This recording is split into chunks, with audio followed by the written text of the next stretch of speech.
lies within the domain of Parliament and the state legislatures to enact laws recognizing and regulating queer marriage. Transgender persons in heterosexual relationships have the right to marry under existing law.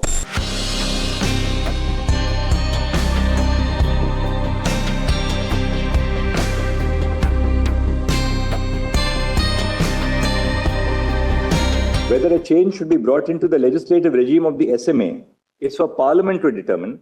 If this court takes the second approach and reads words into the provisions of the SMA and provisions of other allied laws such as the Indian Succession Act and Hindu Succession Act, it would in effect be entering into the realm of the legislature.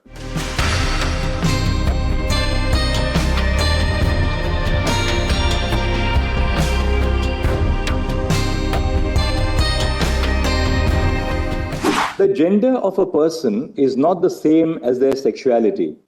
A person is a transgender person by virtue of their gender identity. A transgender person may be heterosexual or homosexual, or of any other sexuality.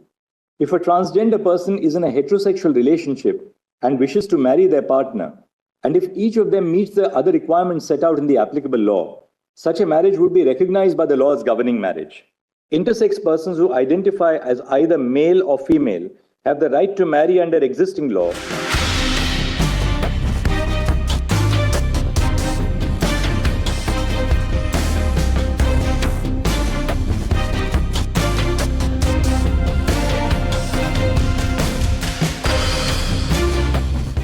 Homosexuality or queerness is not solely an urban concept, nor is it restricted to the upper classes or privileged communities. People may be queer regardless of whether they are from villages, small towns, or semi-urban and urban spaces.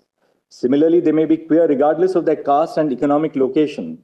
It is not just the English-speaking man with a white-collar job who lives in a metropolitan city and is otherwise affluent who can lay claim to being queer, but also and equally the woman who works in a farm in an agricultural community. In the words of a person assigned female at birth who worked at a factory in Ajmer, and I've quoted to imagine queer persons as existing only in urban and affluent spaces is to erase them, even as they exist in other parts of the country.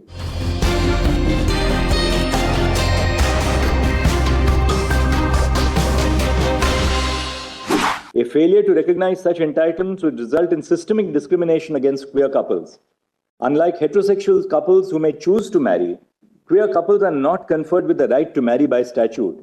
To remedy this, during the course of the hearing, the Solicitor General of India made a statement that a committee chaired by the Cabinet Secretary will be constituted to set out the rights which will be available to queer couples and unions.